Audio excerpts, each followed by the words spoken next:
बंदी छोड़ सतगुरु रामपाल जी परमेश्वर जी की जय हो। तन मन शीस ईस अपने पे, तन मन शीस ईस अपने पे, पैलम चोट चढ़ावे जब कोई राम भगत गति पावे हो जी, तब कोई राम भगत गति पावे हो जी। तन मन शीस ईस अपने पे, तन मन शीस ईस अपने पे, पैलम चोट चढ़ावे जब कोई राम भगत गति पावे हो जी, तब कोई राम भगत गति पावे हो जी। गुरुदेव कह रहे हैं तन मन और शीस, शीस यानी समर्पण पूरी तरह से। जब तक आप अपने ईश के ऊपर नहीं चढ़ाओगे तब तक मुक्ति प्राप्त नहीं कर सकते, वो पांचवी मुक्ति। अब शीस अपने ईश पर उस समय चढ़ाएंगे जब हमें अपने ईश की पहचान होगी। अब 90% संगत अपना ईश यानी अपना इष्ट, अपना भगवान मान रही है एक कागज की दाढ़ी मूछ वाली कबीर जी की समझे जाने वाली मुर्दा फोटो। तो उस मुर्दा फोटो को अपना ईश मान के, इष्ट मान के, भाई चाहे तुम कितना ही तन मन धन चढ़ा दो, कुछ नहीं मिलेगा। पहचानना पड़ेगा जिंदा जगदीश कौन है, कहां है, वर्तमान में धरती पर कबीर कहां है, मेरा इष्ट कौन है, कहां है।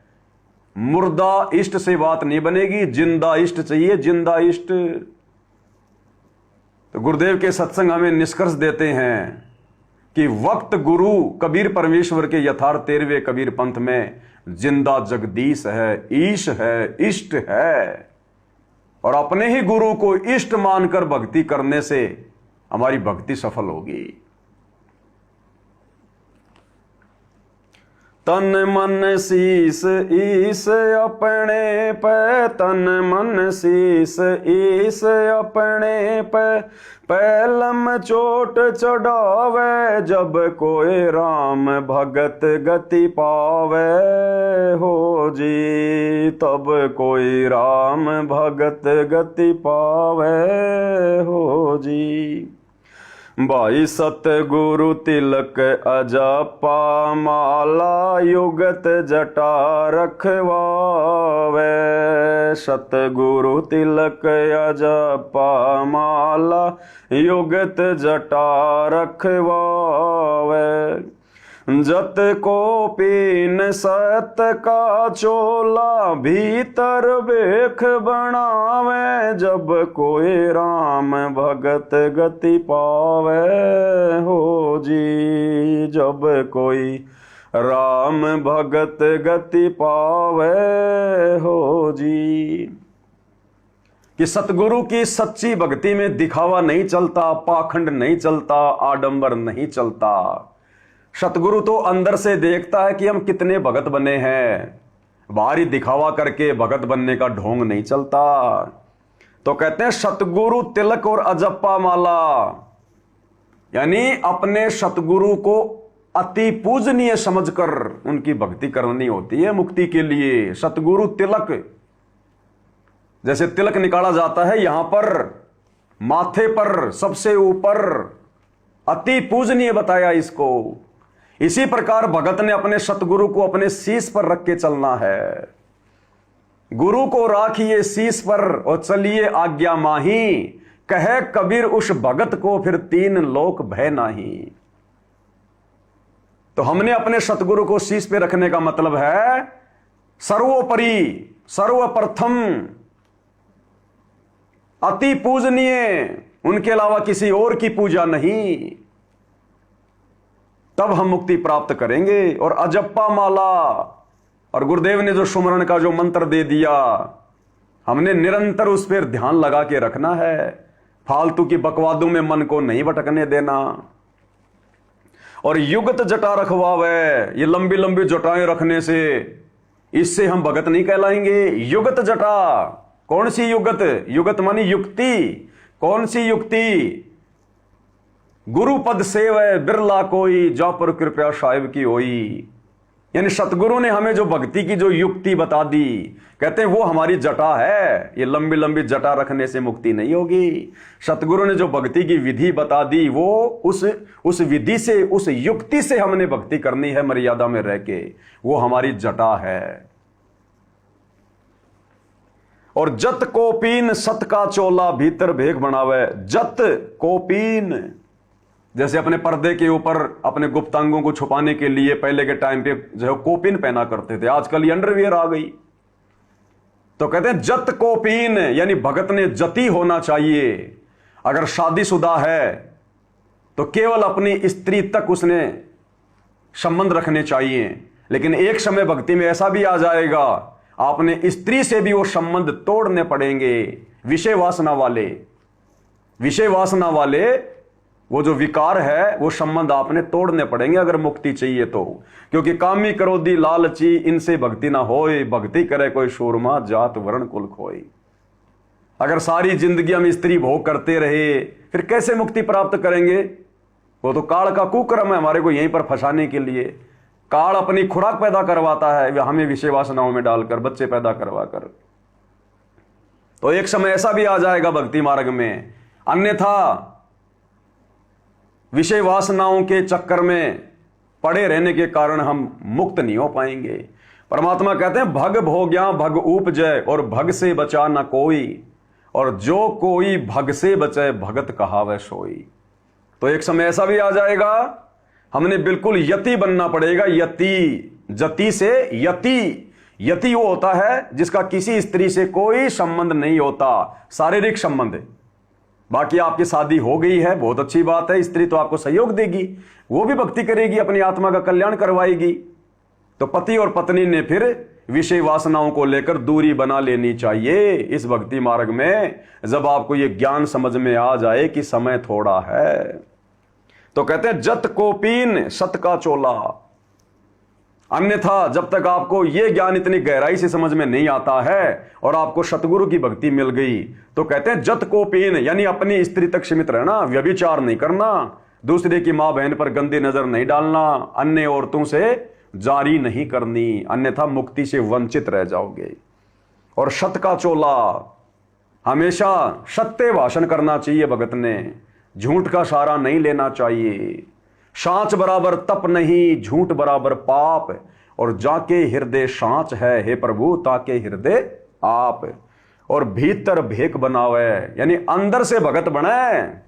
ये बाहरी दिखावा करने की जरूरत नहीं है। जैसे ये अनुपासना करने वाले भगवा गेरवा कपड़ा पहन के, दाढ़ी वाड़ी बढ़ा के, जटा वटा रख के, कई ये तिलक लगा के, और बाहर से भगत बनने की नौटंकी करते हैं, अंदर उनके विषय विकार ज्यों के त्यों घर बनाए बैठे हैं।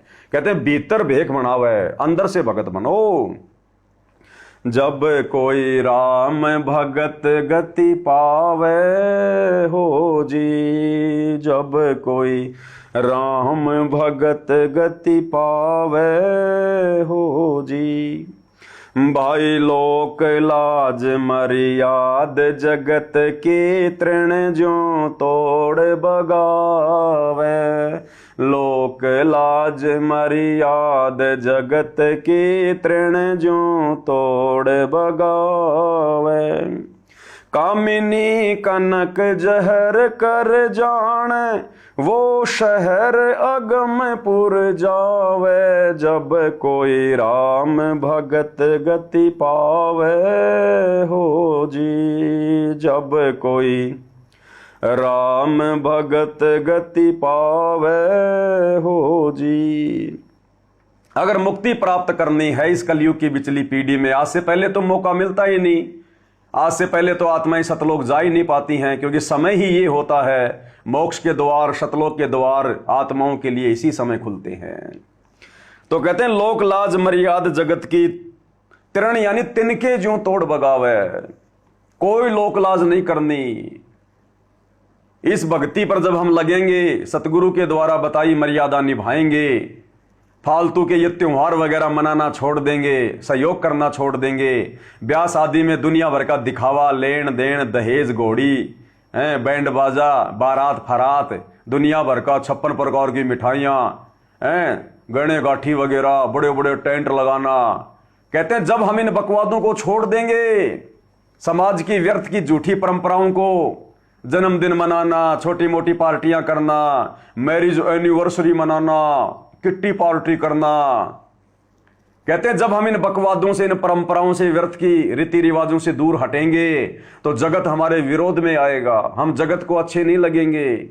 इसीलिए तो जगत का और भगत का 36 का आंकड़ा होता है, क्योंकि जगत की और भगत की क्रिया आपस में मेल नहीं खा सकती।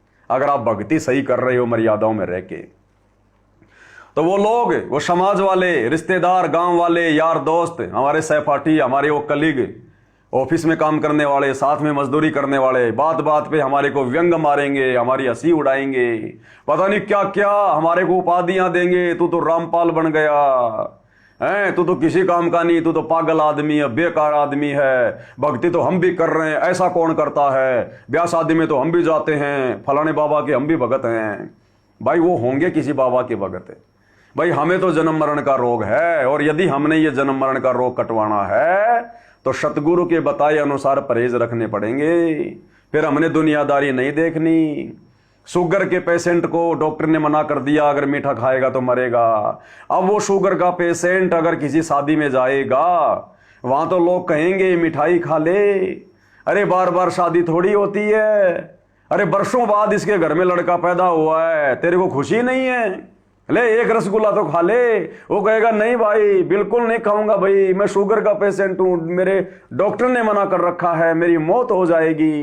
खिलाएंगे तो भी नहीं खाएगा। इसी प्रकार आप और हम भक्ति मार्ग में जन्म मरण वाले शुगर के पेशेंट हैं, और हमारे डॉक्टर सतगुरु रामपाल जी भगवान ने जग सारा रोग यारे, जिन सतगुरु वैद्य न जाने जग सारा रोग यारे। इन्होंने हमें जो परहेज बता दिए, जो नियम और मर्यादा बता दी, जब तक हम डर कर उनको फॉलो नहीं करेंगे तब तक भाई रोग कटेगा नहीं।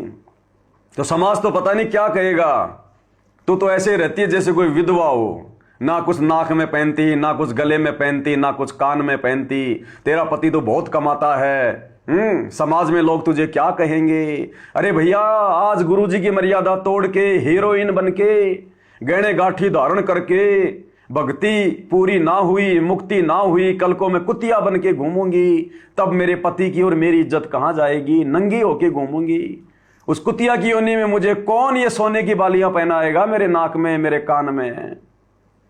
तो भगत ने भविष्य को देखना चाहिए, अगम निगम को। मालिक कहते ना, परमेश्वर की वाणी है, अगम निगम को देख के बुद्धि विवेक विचार, उदय अस्त का राज मिले तो बिन नाम बेकार। तो हमने कोई लोकलाज नहीं करनी। रिश्तेदार पता नहीं क्या कहेंगे, घर वाले पता नहीं क्या कहेंगे, गांव वाले पता नहीं क्या कहेंगे, उनका काम है कहना, वो कहते रहेंगे। हमारा काम है सतगुरु की मर्यादा निभाना, हम निभाते रहेंगे।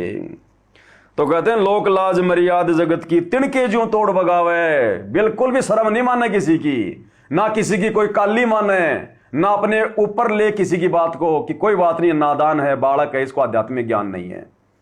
ये कहने दे इसको, इसके कहने से क्या हो जाएगा मुझे, ये मुझे कल को मुख्यमंत्री कह देगा तो मुझे कौन विधानसभा में जाके बैठा देगा।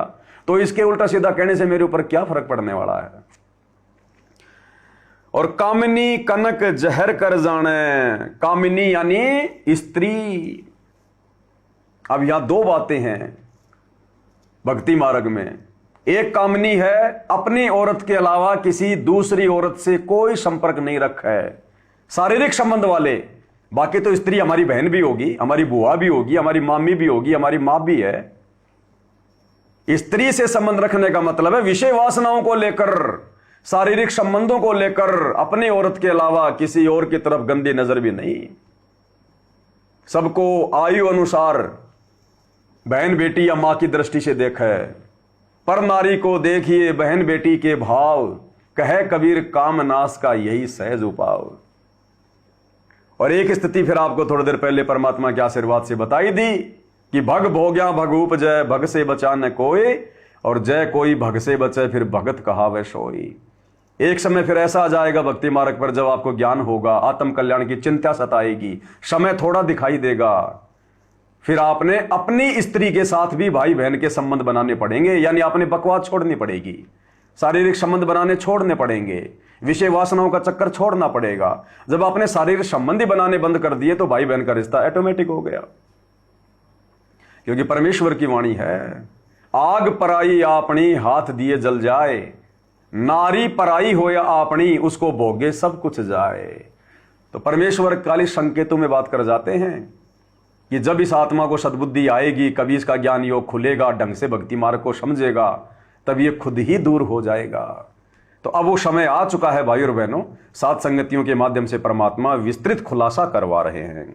तो कामिनी कनक जहर कर जाने, जहर के समान। अब जहर का एक टपका भी यदि हमें पता चल जाए कि मेरी सब्जी में किसी ने डाल दिया, आदमी खाएगा क्या? बाहर फेंक के आएगा, कहीं कोई जानवर भी ना खा ले, नहीं तो वो भी मर जाएगा। तो ये कामिनी यानी ये स्त्री भोग, और ये कनक यानी सोना, जेवरात। वो सोना चाहे चांदी का हो, चाहे सोने का हो, चाहे आर्टिफिशियल हो, परमात्मा कहते हैं उसको पहनना जहर के समान होगा, फिर भगत के लिए जहर के समान। कामिनी कनक जहर कर जाने, वो शहर अगमपुर जावे। ऐसी आत्मा सतगुरु की कृपा पात्र बनती है, और फिर वो शहर अगमपुर, सबसे आगे वाला शहर सतलोक, फिर वो वहां जा सकता है, अन्यथा नहीं जाएगा। जब कोई राम भगत गति पावे हो जी, जब कोई राम भगत गति पावे हो जी। भाई जो पतिव्रता पति से राती, आन पुरुष ना भावे। जो पतिव्रता पति से राती, आन पुरुष ना भावे। बस पिहर में सुरत पिरत में, न्यों कोई ध्यान लगावे। जब कोई राम भगत गति पावे हो जी, जब कोई राम भगत गति पावे हो जी।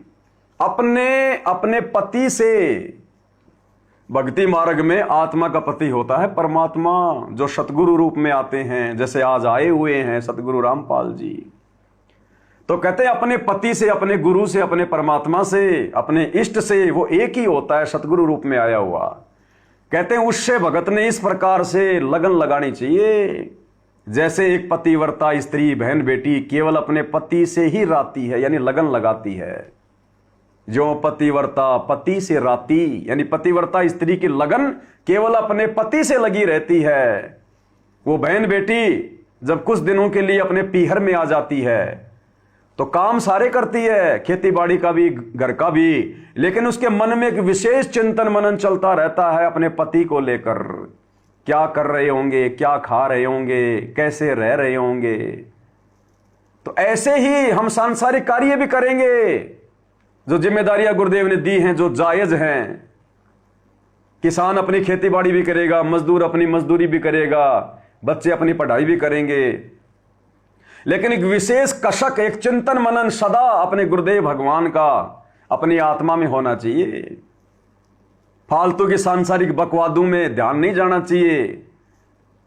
कोई चुटकुलेबाजी, कोई हंसी मजाक कर रहे हैं, हमने वहां नहीं बैठना चाहिए, उनकी बातों पर ध्यान नहीं देना चाहिए, हमने दुनिया भर की बातों पे ध्यान नहीं देना चाहिए। एक विशेष चिंतन मनन अपने गुरु के प्रति होना चाहिए सदैव।